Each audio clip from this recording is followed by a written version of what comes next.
अस्सलाम वालेकुम class. I hope कि आप सब ठीक होंगे। आज आपका एक नया चैप्टर शुरू होना है, दैट इज़ चैप्टर 7, जिसका नाम है बायो एनर्जेटिक्स। इससे पहले हमने पढ़ा था चैप्टर 6, जिसमें हमने सारा एंजाइम्स के बारे में पढ़ लिया था। आई होप कि वो चैप्टर आपको क्लियर हो चुका होगा। और आज हमने स्टार्ट करना है चैप्टर नंबर 7, और ये आपके फर्स्ट टर्म में चैप्टर नंबर 5, चैप्टर नंबर 6 और चैप्टर नंबर 7 तक आना है। ये 3 चैप्टर्स होंगे, तो ये चैप्टर भी हमने कंप्लीट करना है। तो स्टार्ट करते हैं अपने नए चैप्टर के साथ। तो आज के जो इस वीडियो में आप पढ़ेंगे कंटेंट्स क्या हैं। पहले आप थोड़ा सा इंट्रोडक्शन देख लेंगे बायो एनर्जेटिक्स क्या होता है। उसके बाद bio energetics and role of ATP कि एटीपी का क्या रोल होता है। उसके बाद ऑक्सीडेशन रिडक्शन रिएक्शंस के बारे में पढ़ेंगे जो आपकी बॉडी में हो रहे हैं। So starting with our topic that is introduction. So जी, here is your new chapter that is bio energetics.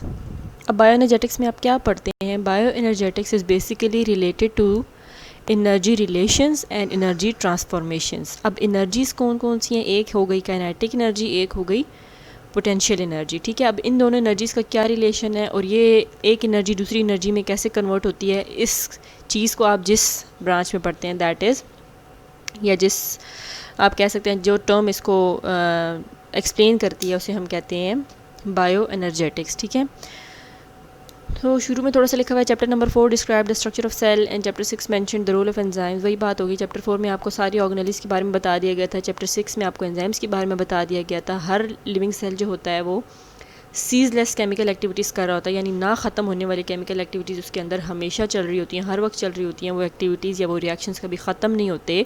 Chapter 4 में हमने ये भी पढ़ा है कि cells are like open systems, यानी उसमें सब्सटेंसेस एंटर भी हो रहे हैं और उससे सेल को लीव भी करें। फॉर एग्जांपल आप देख लेते हैं एक्सोसाइटोसिस हो गई, एंडोसाइटोसिस हो गई, ऑस्मोसिस है, डिफ्यूजन है, एक्टिव ट्रांसपोर्ट का पूरा प्रोसेस होता है, वाटर का, कार्बन डाइऑक्साइड, ऑक्सीजन, वेस्ट और सोडियम पोटाशियम पंप भी आप पढ़ते हैं। इसमें भी सोडियम और पोटाशियम सेल में एंटर भी हो रहे हैं। एक चीज़ एंटर हो रही है, एक चीज़ बाहर आ रही है। तो ठीक, इस सेल ओपन सिस्टम है, इसका यही मतलब है कि उसमें सब्सटेंसेस एंटर भी हो रहे हैं और सेल को लीव भी कर रहे हैं ऑल द टाइम। ठीक है, inside cell substances are broken down and new substances are formed. अब ये भी हमें पता है कि सेल के अंदर क्या हो जाता है कि सब्सटेंसेस की ब्रेक डाउन होती है, सब्सटेंसेस टूटते हैं और उनसे न्यू सब्सटेंसेस बनते हैं।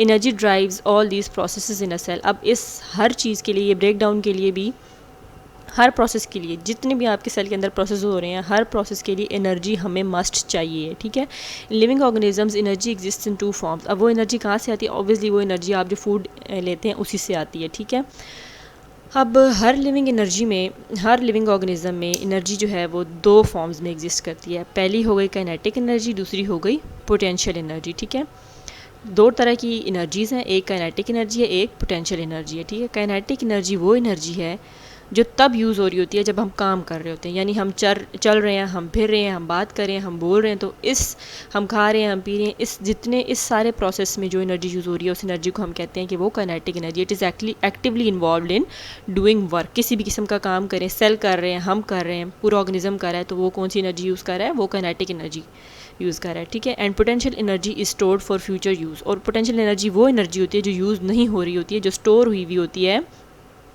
ताकि हम उसको फर्दर फ्यूचर में इस्तेमाल कर सकें। ठीक है, potential energy is stored in chemical bonds. Potential energy किस में स्टोर होती है, केमिकल बॉन्ड्स में स्टोर होती है, यानी जो आप फूड लेते हैं, ऑब्वियसली आप फूड लेते हैं, ऑर्गेनिक फूड होता है, कार्बन हाइड्रोजन के मोस्टली बॉन्ड्स होते हैं। ठीक है, उन बॉन्ड्स में एनर्जी स्टोर होती है। ठीक है, वो एनर्जी जब तक यूज़ नहीं हुई तो हम उसको कहेंगे कि वो पोटेंशियल एनर्जी है, लेकिन जैसे ही वो बॉन्ड टूट गए, एनर्जी रिलीज़ हो गई, एनर्जी यूज़ होनी शुरू हो गई, तो फिर वो कौन सी एनर्जी हो गई, वो काइनेटिक एनर्जी होगी। जैसे ही बॉन्ड टूटेंगे तो जो एनर्जी रिलीज़ होगी that is called as kinetic energy. ठीक है, यहाँ तक तो हो गया कि काइनेटिक एनर्जी क्या है और पोटेंशियल एनर्जी क्या है। अब चलते हैं आगे। अब क्या है जी, bio energetics and the role of ATP. अब बायो एनर्जेटिक्स और उसमें एटीपी का क्या रोल है। ठीक है, एटीपी क्या होती है ये भी आपको आगे समझ आ जाएगा। ठीक है, bio energetics is the study of energy relationships and energy transformation. वही बात होगी, बायो एनर्जेटिक्स में हम क्या पढ़ते हैं, एनर्जी का रिलेशनशिप क्या है आपस में और एनर्जी कैसे ट्रांसफॉर्म होती है, यानी पोटेंशियल एनर्जी काइनेटिक एनर्जी का क्या रिलेशन है और कैसे काइनेटिक एनर्जी पोटेंशियल एनर्जी में कन्वर्ट हो जाती है। कन्वर्जन जो डिफरेंट एनर्जीज़ की हो रही होती हैं वो कैसे होती हैं, ये सब ऑर्गेनिज्म के अंदर, ये सब हम किस में पढ़ते हैं, बायो एनर्जेटिक्स में पढ़ते हैं। ठीक है, organisms obtain energy by metabolising the food they eat और प्रिपेयर। अब ऑर्गेनिज्म अपनी एनर्जी कहाँ से लेते हैं, वो अपनी एनर्जी जो है वो खुराक से लेते हैं, जो वो खाते हैं या जो वो बनाते हैं, ठीक है। बनाने से मुराद यहाँ पर प्लांट्स की बात की जा रही है, ठीक है। Food contains potential energy in its bonds. अब जो फूड आप ले रहे हैं, ठीक है, उसमें ज़ाहिरी बात है बॉन्ड्स हैं, कार्बन है, हाइड्रोजन है, ठीक है, ऑर्गेनिक फूड है, उसमें बॉन्ड्स हैं, और उन बॉन्ड्स में कौन सी एनर्जी स्टोर है, वो पोटेंशियल एनर्जी है, ठीक है। जब ये बॉन्ड टूटते हैं तो एक बहुत ज़्यादा अमाउंट एनर्जी की रिलीज़ होती है, जिसको हम कहते हैं काइनेटिक एनर्जी। जब बॉन्ड टूटेंगे तो जो एनर्जी रिलीज़ होगी उसको हम कहते हैं काइनेटिक एनर्जी, ठीक है। Some of this energy is stored in the form of potential energy in the bonds of ATP molecules while the rest escapes as heat. अब इसमें से कुछ एनर्जी जो है वो स्टोर कर ली जाती है पोटेंशियल एनर्जी की फॉर्म में, यानी उसको यूज़ नहीं किया जाता और वो सेव रहती है एटीपी के बॉन्ड्स में। एटीपी क्या है, एटीपी मॉलिक्यूल्स हैं, ठीक है, एनर्जी मॉलिक्यूल्स हैं, एनर्जी करेंसी है, ठीक है। तो वो एनर्जी जो होती है ज़्यादातर एनर्जी उसमें से जो होती है वो क्या की जाती है, उसको पोटेंशियल एनर्जी के फॉर्म में सेव कर लिया जाता है, जबकि जो बाकी होती है वो एज अ हीट स्केप कर जाती है, ठीक है। The potential energy stored in ATP is again transformed into kinetic energy to carry out life activities. अब जो एनर्जी हमने पहले बॉडी में हमारे सेव हो गई थी एटीपी में, वो दोबारा से काइनेटिक एनर्जी में कन्वर्ट हो जाती है जब हमें उसकी ज़रूरत पड़ती है, ताकि हम अपनी ज़िंदगी के रोज़मर्रा की एक्टिविटीज़ को परफॉर्म कर सकें। सही। अब नीचे यहाँ पर रिकॉलिंग है plants and some microorganisms, e g. Photosynthetic bacteria and algae. कुछ प्लांट्स और कुछ माइक्रो ऑर्गेनिजम्स जो कि फोटोसिंथेटिक बैक्टीरिया हो गया, एल्गी वगैरह हो गई, ये अपनी फूड प्रिपेयर करते हैं कार्बन डाइऑक्साइड और वाटर के ज़रिए, और जब लाइट भी प्रेजेंट होता भी अपनी फूड प्रिपेयर करते हैं, और जिस प्रोसेस के ज़रिए अपनी फूड प्रिपेयर करते हैं उसको हम कहते हैं कि photosynthesis. Whereas animals, fungi and many micro organism non photosynthetic bacteria and protozoans they get the prepared food, ठीक है। अब इसमें दो तरह के ऑर्गेनिज्म के बारे में बताया गया, एक तो हेटरोट्रॉप्स हो गए, एक ऑटोट्रॉप्स हो गए। ऑटोट्रॉप्स वो हो जाते हैं जो अपनी फूड खुद प्रिपेयर कर सकते हैं कार्बन डाइऑक्साइड से, वाटर से और लाइट की प्रेजेंस में बाय प्रोसेस, जिसको हम कहते हैं फोटोसिंथेसिस। और हेटरोट्रॉप्स वो होते हैं जो अपनी फूड खुद प्रिपेयर नहीं कर सकते और उनको बनी बनाई फूड चाहिए होती है, जैसे हम हेटरोट्रॉप्स हो गए हैं, ठीक है। बहुत सारे एनिमल्स, फंजाई और बहुत सारे दूसरे माइक्रो ऑर्गेनिज्म जो फोटोसिंथेटिक नहीं है, नॉन फोटोसिंथेटिक है, तो वो अपनी फूड प्रिपेयर नहीं कर सकते और उन्हें बनी बनाई हुई फूड चाहिए होती है। अच्छा जी, now the next topic is oxidation reduction reactions. अब सबसे पहले आपको पता होना चाहिए कि ऑक्सीडेशन रिडक्शन रिएक्शंस होते क्या हैं, उसके बाद आपको समझ आएगी कि किस तरह ये ऑर्गेनिजम्स में होते हैं और कैसे इनसे एनर्जी का फ्लो होता है, ठीक है। तो ऑक्सीडेशन रिडक्शन रिएक्शंस जो होते हैं ना, जब भी ऑक्सीडेशन होगी तो साथ रिडक्शन मस्ट होगी, यानी these two reactions are just like best friends to each other. और अगर ऑक्सीडेशन हो रही है तो रिडक्शन लाजमी होगी, रिडक्शन हो रही है तो ऑक्सीडेशन लाजमी होगी, यानी एक दूसरे के बगैर नहीं रह सकता, ठीक है। तो सिंपली इसमें होता क्या है, देखें सबसे एंड पे देखें, सबसे पहले इसकी डेफिनेशन देख लेते हैं, ठीक है। Redox reactions involve exchange of electrons between atoms. The loss of electron is called as oxidation while the gain of electron is called as reduction. अब कहा क्या गया है कि अगर किसी एटम में से इलेक्ट्रॉन का लॉस हो रहा है, इलेक्ट्रॉन उसमें से निकल रहे हैं, तो हम इस प्रोसेस को कहते हैं ऑक्सीडेशन। अगर किसी एटम में इलेक्ट्रॉन्स आ रहे हैं, ठीक है, वो गेन कर रहा है इलेक्ट्रॉन्स, तो हम कहते हैं कि ये रिडक्शन हो रही है, ठीक है। चलें अब ऊपर से स्टार्ट करते हैं। Various life processes in organisms involve constant flow of energy. This energy flow comprises the acquisition, transformation and use of energy for various life processes like growth, movement and reproduction etc. अब इसमें आपको बताया गया कि organism की life में जितने भी प्रोसेस होते हैं उन तमाम प्रोसेस में एक एनर्जी का फ़्लो होता है, यानी उसी एनर्जी को पहले कैप्चर किया जाता है, फिर उसकी ट्रांसफॉर्मेशन होती है, यानी उसमें चेंजेस होती हैं, यानी काइनेटिक एनर्जी से पोटेंशियल एनर्जी में चेंज हो गया, पोटेंशियल से काइनेटिक में चेंजेस होती हैं। उसके बाद फिर वही एनर्जी यूज़ की जाती है डिफरेंट प्रोसेस में, जैसे ग्रोथ में यूज़ कर ली जाती है, डिफरेंट बॉडी मूवमेंट में यूज़ की जाती है वो एनर्जी, रिप्रोडक्शन में यूज़ की जाती है एनर्जी, ठीक है। जितने भी आपके मसल मूव कर रहे हैं, एवरी मिनट आपकी बॉडी में कुछ ना कुछ टिश्यूज़ की रिपेयरिंग हो रही है, मसल मूव कर रहे हैं, आपकी फूड की ब्रेक डाउन हो रही है, इन सारे प्रोसेस के लिए एनर्जी बहुत ज़्यादा ज़रूरी है, ठीक है। और ये एनर्जी कहाँ से आती है, ऑक्सीडेशन रिडक्शन रिएक्शन से आती है, ठीक है। ऑक्सीडेशन रिडक्शन रिएक्शंस जब होते हैं तो उनके नतीजे में आपके पास एनर्जी प्रोड्यूस होती है और उस एनर्जी से आपके लाइफ के तमाम प्रोसेसेस चल रहे होते हैं, ठीक है। वो एनर्जी आती कहाँ से, ऑब्वियसली फूड से आती है, ठीक है। फूड की फिर ब्रेक डाउन होती है, फूड की एनर्जी कन्वर्ट हो जाती है, ठीक है जी। तो नेक्स्ट में क्या लिखा हुआ है, for all life processes oxidation reduction reactions जिनको हम रिडॉक्स रिएक्शंस भी कहते हैं, are the direct source of energy. अब यही बताया हुआ है कि हर लाइफ के प्रोसेस के लिए एनर्जी बहुत ज़रूरी है, और वो एनर्जी कहाँ से आती है? ऑक्सीडेशन रिडक्शन रिएक्शन से आती है, जिनको हम रिडॉक्स का नाम भी देते हैं। यानी रिडक्शन और ऑक्सीडेशन को मिला के इन्होंने एक टर्म कर दिया रिडॉक्स, क्योंकि ये जो दोनों रिएक्शन होते हैं ये एक साथ होते हैं, अगर एक हो रहा है तो दूसरा भी होगा, तो इसलिए रिडॉक्स रिएक्शन इसका नाम हो गया, ठीक है। और इन्हीं रिएक्शंस के ज़रिए हमें एनर्जी हासिल होती है। और इन रिएक्शंस में हो क्या रहा होता है? इसमें बेसिकली इलेक्ट्रॉन्स का एक्सचेंज हो रहा होता है डिफरेंट एटम्स के बीच में, ठीक है। मैंने पहले भी बता दिया कि जब इलेक्ट्रॉन निकल रहे हैं किसी एटम में से तो हम कहते हैं कि ऑक्सीडेशन हो रही है, जब इलेक्ट्रॉन कोई एटम गेन कर रहा है तो हम कहते हैं कि रिडक्शन हो रही है, ठीक है। अब नीचे एक बिल्कुल सिंपल सी एग्जांपल है, ये जस्ट एग्जांपल है, ये मैंने खुद से पुट ऑन किया, आपकी बुक में कहीं भी नहीं अवेलेबल है, सिर्फ आपको एक आइडिया देने के लिए कि ऑक्सीडेशन और रिडक्शन क्या होती है। तो let's have a look on this example, ठीक है। अब आपको जिंक दिखाया हुआ है और कॉपर आयंस दिखाए हुए हैं, ठीक है। जिंक सॉलिड फॉर्म में है, एस का मतलब है कि ये सॉलिड में है, और कॉपर आयंस के साथ एक्वस, ए क्यू का मतलब है एक्वस है, ठीक है। अब देखें, जिंक सॉलिड फॉर्म में था, इसने क्या किया कि इसने 2 इलेक्ट्रॉन्स को लूज़ कर दिया, ठीक है, यानी जिंक की ऑक्सीडेशन हो गई। जब इसने 2 इलेक्ट्रॉन लूज़ किए तो क्या हो गया कि ये चेंज हो गया एक एक्वस फॉर्म में, ठीक है। पहले ये सॉलिड में था लेकिन फिर ये एक्वस फॉर्म में हो गया। जो 2 इलेक्ट्रॉन लूज़ किए थे वो कहाँ गए? जब जिंक ने 2 इलेक्ट्रॉन अपने लूज़ किए, वो इलेक्ट्रॉन एक्सेप्ट कर लिए कॉपर ने, ठीक है।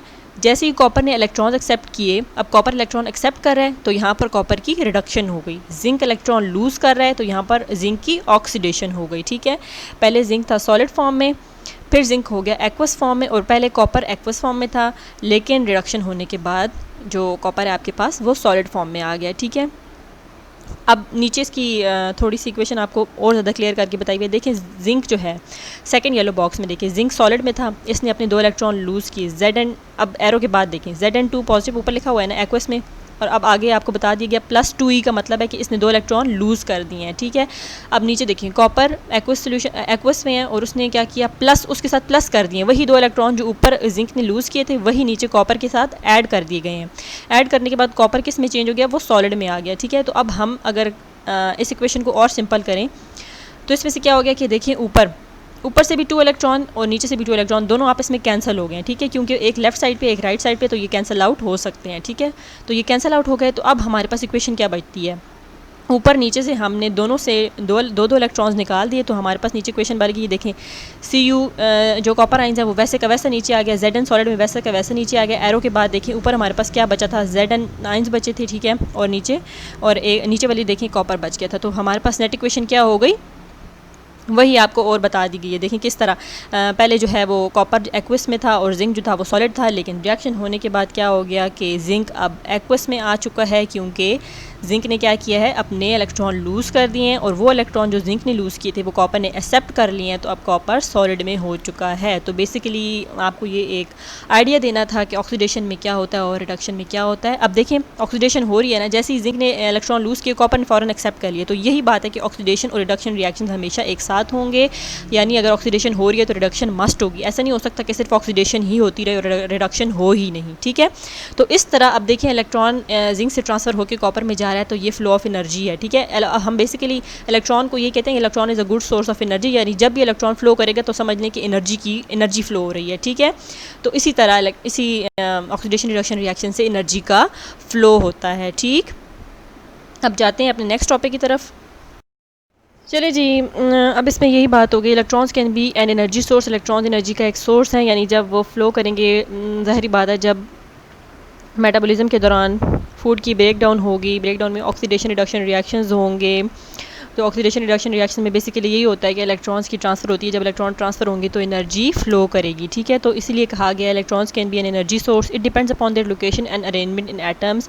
For example when they are present in oxygen they make stable association with oxygen atom and are not good energy source, but if electrons are dragged away from oxygen and attached to some other atom, that is for example carbon dioxide नहीं, सिर्फ carbon और hydrogen, they make unstable association, they try to move back to oxygen and when this happens energy is released. अब ये बात बताई हुई है कि देखें फॉर एग्जांपल अगर हम ऑक्सीजन एटम की बात करते हैं, जो उसमें जो इलेक्ट्रॉन प्रेजेंट हैं वो उन इलेक्ट्रॉन्स ने ऑक्सीजन के साथ एक स्टेबल एसोसिएशन बनाई हुई है, ठीक है। और वो एक एनर्जी का सही सोर्स नहीं है, क्योंकि वो इलेक्ट्रॉन यहाँ से वहाँ फ्लो नहीं कर रहे, ठीक है। वो उसके साथ ऑक्सीजन एटम के साथ अपनी स्टेबल एसोसिएशन बना के बैठे हुए हैं, लेकिन जब वो इलेक्ट्रॉन्स अटैच हो जाते हैं किसी कार्बन या हाइड्रोजन के साथ, तो वो वहाँ पर अटैचमेंट नहीं करना चाहते कार्बन और हाइड्रोजन के साथ, ठीक है। वो दोबारा उनकी एसोसिएशन कार्बन और हाइड्रोजन के साथ अनस्टेबल होती है, ठीक है। वो दोबारा से मूव बैक करना चाहते हैं ऑक्सीजन के पास। तो जब इलेक्ट्रॉन्स दोबारा से वापस जाएंगे ऑक्सीजन की तरफ, ठीक है, जब वो मूव बैक करने की कोशिश करते हैं तो इस सारे प्रोसेस में एनर्जी रिलीज़ हो जाती है, ठीक है। अब इलेक्ट्रॉन फ्लो कर रहा है ना, ऑक्सीजन से कार्बन और हाइड्रोजन के साथ आगे अनस्टेबल एसोसिएशन होगी, दोबारा से ऑक्सीजन के पास जाना चाह रहा है, तो इस सारे प्रोसेस में एनर्जी रिलीज़ हो रही है, ठीक है। In living organism redox reaction involve the loss and gain of hydrogen atom. अब जो लिविंग ऑर्गेनिज्म की बात की जाए, जितनी भी लिविंग ऑर्गेनिज्म है, इनके सारे लाइफ प्रोसेसेस के लिए हमें पता है कि एनर्जी मस्ट चाहिए, ठीक है। एनर्जी कहाँ से आती है, ऑलरेडी बता चुकी हूँ, फूड से आती है। फूड जो आप लेंगे उसके आगे ब्रेक डाउन होगी, ऑक्सीडेशन रिडक्शन रिएक्शंस होंगे, और उससे क्या होगा कि लॉस और गेन ऑफ इलेक्ट्रॉन्स होगा, हाइड्रोजन इलेक्ट्रॉन या हाइड्रोजन एटम्स भी कह सकते हैं, ठीक है। तो तब जाके आपके पास एनर्जी बनेगी, ठीक है। अब we know that a hydrogen atom contains 1 proton and 1 electron. अब हमें पता है कि हाइड्रोजन एटम के अंदर एक प्रोटॉन होता है और एक ही इलेक्ट्रॉन होता है। It means that when a molecule loses a hydrogen atom, तो हम इसका मतलब ये है कि अगर किसी मॉलिक्यूल से हाइड्रोजन एटम निकल आए तो हम कह सकते हैं कि उस मॉलिक्यूल में से एक इलेक्ट्रॉन निकल गया, ठीक है, यानी उसकी ऑक्सीडेशन हो गई। और अगर किसी मॉलिक्यूल ने एक हाइड्रोजन एटम गेन कर लिया तो हम कहते हैं कि उसने एक इलेक्ट्रॉन गेन कर लिया, यानी उसकी रिडक्शन हो गई है। हाइड्रोजन एटम के लिए हम इलेक्ट्रॉन का वर्ड भी या इलेक्ट्रॉन की टर्म भी यूज़ करते हैं, ठीक। आगे क्या है जी, आगे चलते हैं। अब यहाँ पर मैंने आपको सिंपल सा एक रिएक्शन दिया कि किस तरह जो लिविंग ऑर्गेनिज्म है उनमें ऑक्सीडेशन रिडक्शन रिएक्शंस कैसे हो रहे हैं, ठीक है। तो देखें, अब ये सिंपल सी एक एग्जांपल है, ग्लूकोज की एग्जांपल ले लें, ठीक है। शुगर की एग्जांपल आपको दी हुई है, ये आपकी अपनी बॉडी में, अपनी बॉडी का ये रिएक्शन है, ठीक है। लिविंग ऑर्गेनिज्म की बॉडी का ये रिएक्शन है और ये रिवर्स है फोटोसिंथेसिस का। अगर आप इसको देखें ना तो ये पूरा रिएक्शन जो लिखा हुआ है ना, ये रिवर्स है फोटोसिंथेसिस का, ठीक है। चलें जी, अब शुरू करते हैं ग्लूकोज से। देखें, पहले ग्लूकोज है, ग्लूकोज के साथ ऑक्सीजन है, और उसके बाद हमारे पास क्या बना प्रोडक्ट्स में, कार्बन डाइऑक्साइड बनी और H2 और एनर्जी रिलीज़ हो गई ATP के फॉर्म में। अब इसमें ऑक्सीडेशन कहाँ हुई है और रिडक्शन कहाँ हुई है। देखें, जो ग्लूकोज में हाइड्रोजन था, जो ग्लूकोज था ना, उसने अपना हाइड्रोजन लूज़ कर दिया, ठीक है। तो ग्लूकोज की क्या हो गई, ऑक्सीडेशन हो गई, ठीक है। जब उसने अपना हाइड्रोजन एटम लूज़ किया तो वो किसने गेन कर लिया, तो वो ऑक्सीजन ने गेन कर लिया, ठीक है। क्या बात हो गई कि देखिए, ग्लूकोज में जो आपको हाइड्रोजन दिखाया जा रहा है, हाइड्रोजन रिलीज़ हुआ ग्लूकोज से। अब ग्लूकोज मॉलिक्यूल है ना, इसमें से अपना इसका हाइड्रोजन एटम जिसने लूज़ कर दिया, ठीक है। वो हाइड्रोजन एटम इसने लूज़ किए, यानी इसने इलेक्ट्रॉन्स लूज़ किए, तो इसकी क्या हो गई, ऑक्सीडेशन हो गई, ठीक है। जब इसने अपने हाइड्रोजन एटम्स लूज़ किए तो वो हाइड्रोजन एटम्स आगे किसी ने एक्सेप्ट कर लिए। किसने एक्सेप्ट किए, जो इसके साथ ही ऑक्सीजन है ना, उसने एक्सेप्ट कर लिए। जैसे उसने एक्सेप्ट किए तो ऑक्सीजन की क्या हो गई, रिडक्शन हो गई, क्योंकि उसने हाइड्रोजन एटम्स गेन कर लिए हैं। अब देखें, ऑक्सीजन ने जैसे ही हाइड्रोजन एटम्स गेन किए, वो गेन करने के बाद किस में कन्वर्ट हो गया, एरो हेड देखिए किधर जा रहा है, प्रोडक्ट्स में वाटर की तरफ जा रहा है, ठीक है। जैसे ही ऑक्सीजन की रिडक्शन हुई, हाइड्रोजन एटम उसने गेन किए, वो वाटर में कन्वर्ट हो गया। और जैसे ही ग्लूकोज की ऑक्सीडेशन हुई, उसमें से हाइड्रोजन एटम्स रिमूव हो गए, इलेक्ट्रॉन रिमूव हो गए, तो वो किस में कन्वर्ट हो गया, कार्बन डाइऑक्साइड में। और इसके साथ साथ हमारे पास एनर्जी भी सारे प्रोसेस में रिलीज़ हो गई, एनर्जी भी बन गई, ठीक है। नीचे लिखा हुआ है, आपको थोड़ा सा ओवरव्यू दिया हुआ है। ग्लूकोज लूजेज एनर्जी, यानी ग्लूकोज लूजेज एनर्जी का मतलब है कि ग्लूकोज ने अपने हाइड्रोजन एटम लूज़ कर दिया, इलेक्ट्रॉन लूज़ करे तो वो ऑक्सीडाइज हो गया। ऑक्सीजन ने एनर्जी गेन कर ली, यानी ऑक्सीजन ने हाइड्रोजन एटम्स गेन कर ली, इलेक्ट्रॉन्स गेन कर ली, तो वो रिड्यूस हो गया। Glucose break down is a series of redox reactions, electron energy is use to make ATP। और वही अब यही बात हो गई कि ग्लूकोज का जो ब्रेक डाउन है ना, वो रिडॉक्स रिएक्शंस में आता है। ये आपकी अपनी बॉडी में होने वाले रिएक्शंस हैं, ठीक है। ग्लूकोज का ये ब्रेक डाउन है। ग्लूकोज का ब्रेक डाउन मैंने पहले भी आपको बताया है। सेलुलर रेस्पिरेशन क्या होती है, जब आप फूड लेते हैं और उस फूड की ब्रेक डाउन होती है ताकि आपकी बॉडी में एनर्जी प्रोड्यूस की जा सके। तो ये सारा ओवरऑल वही रिएक्शन है, लेकिन ऐसे इतना ईजी नहीं होता कि एक ही दफ़ा में हो जाता है। इसमें बिल्कुल बहुत सारे स्टेप्स आ जाते हैं। आगे आप ग्लाइकोलिसिस देखेंगे, उसके बाद क्रेब्स साइकिल होती है, इलेक्ट्रॉन ट्रांसपोर्ट चेन, तब जाके कहीं पे ये पूरी प्रॉपर चीज़ें हमारे पास बनती हैं, ठीक है। तो ये एक सिंपल सी आपको बता दी गई कि आपकी बॉडी में किस तरह ऑक्सीडेशन रिडक्शन रिएक्शंस हो रहे हैं, यानी लिविंग ऑर्गेनिज्म की बॉडी में किस तरह रिडॉक्स रिएक्शंस होते हैं। तो इस तरह होते हैं। ऐसे ही चलते हैं आगे। ये जी आपको एक डायग्राम दी हुई है बुक में, बेसिकली ये आपको बताया हुआ है प्लांट्स के हवाले से। तो देखें, यहाँ पर आपको बताया हुआ रिडक्शन ऑफ CO2 की रिडक्शन हुई हुई है जी। CO2 में हाइड्रोजन एटम, देखिए CO2 में हाइड्रोजन एटम ऐड कर दिया है, ठीक है। इनपुट ऑफ एनर्जी, ये आपको फोटोसिंथेसिस का बेसिकली बताया जा रहा है। देखिए, लाइट और कार्बन डाइऑक्साइड के बाद क्या हो गया, अंदर प्लांट्स क्या बनाते हैं आपके पास, आगे वो बनाते हैं ना, ग्लूकोज बनाते हैं ना, तो दैट इज़ CHO। वो ग्लूकोज का फॉर्मूला सिंपली दिया हुआ है, ठीक है। फूड स्टफ, फिर अब वो glucose CHO, oxidation of food stuff to release energy. अब उसी ग्लूकोज की ब्रेक डाउन हो गई, ठीक है। ऑक्सीडेशन हो रही है तो साथ रिडक्शन भी होनी है। उसके बाद देखिए अगले में जब ऑक्सीडेशन हो रही थी ना फूड स्टेप की, तो इस स्टेप में हीट मस्ट रिलीज़ होगी, ठीक है। Storage of energy in the formation of ATP, अब वही एनर्जी जो हमें फूड की ऑक्सीडेशन से मिली, फूड के तोड़ने से मिली, वो हमने स्टोर कर ली एटीपी में, एटीपी के फॉर्म में, ठीक है। अब नीचे आपको एक सिंपल सा रिएक्शन दिया, एडीपी प्लस इनऑर्गेनिक पीआई जो है ना, दैट इज़ इनऑर्गेनिक फॉस्फेट। जब एडीपी के साथ एक और फॉस्फेट मिलता है तो एटीपी बन जाता है, ठीक। ये एनर्जी मॉलिक्यूल्स हैं, ठीक है। उसके बाद transformation of energy stored in ATP to perform work, अब वही एनर्जी जो हमने एटीपी के सूरत में सेव कर ली थी ताकि हम अपनी बॉडी के डिफरेंट काम कर सकें, हमारे सेल्स, तो अब वही एनर्जी यूज़ होगी डिफरेंट कामों में, एक्टिव ट्रांसपोर्ट में यूज़ होगी, फिर प्लांट्स की मेंटेनेंस में यूज़ होगी और केमिकल सिंथेसिस में भी यूज़ होगी, ठीक है। और इस सारे प्रोसेस में हीट ज़रूर रिलीज़ होगी, ठीक है। अब ये एक और डायग्राम थी, देखिए इसमें सिंपल सा बताया है ऑक्सीडेशन क्या होती है, रिडक्शन क्या होती है। कंपाउंड ए को देखें, ऑक्सीडेशन ए कंपाउंड ने अपने इलेक्ट्रॉन लूज़ कर दिए तो ऑक्सीडाइज हो गया। कंपाउंड बी को देखें, कंपाउंड बी ने इलेक्ट्रॉन गेन कर लिए तो दैट बिकम्स रिड्यूस्ड, और यहाँ पे इलेक्ट्रॉन इसकी बी की जो है ये रिडक्शन हो गई है, ठीक है। साथ एक और बात बताई हुई, ATP was discovered in 1929 by Karl Lohmann. Karl Lohmann ने 1929 में एटीपी को डिस्कवर किया था। एटीपी क्या है? हाई एनर्जी मॉलिक्यूल है, ठीक है। बॉडी, आपकी जो बॉडी है वो इसी एनर्जी मॉलिक्यूल को, यही फॉर्म ऑफ एनर्जी को यूज़ कर सकती है, यही फॉर्म हमारी बॉडी में यूज़ होती है एनर्जी की, ठीक है। And was propose to be the main energy transfer molecule in the cell by the Nobel prize winner Fritz Lipmann in 1941। तो सारी बात यही होगी कि इसमें यही बताया गया इस बॉक्स में कि एटीपी को किसने डिस्कवर किया था। कार्ल लोहमैन ने डिस्कवर किया था 1929 में, और उसके बाद एक और था जिसका नाम था फ्रिट्ज लिपमैन 1941, इसको नोबेल प्राइज़ भी मिला हुआ है, ठीक है। इसने आके कहा था कि एटीपी जो है वो मेन एनर्जी ट्रांसफ़र मॉलिक्यूल है सेल में, ठीक है। यानी सेल में जो आपका मेन एनर्जी ट्रांसफ़र मॉलिक्यूल होता है ना, जिसकी वजह से सारी एनर्जी मिलती है, वो कौन सा होता है? एटीपी मॉलिक्यूल होता है, ठीक है, जो एनर्जी ट्रांसफ़र करता है। तो बस ये यहाँ पर रिडॉक्स रिएक्शन वाली चीज़ एंड हो चुकी है।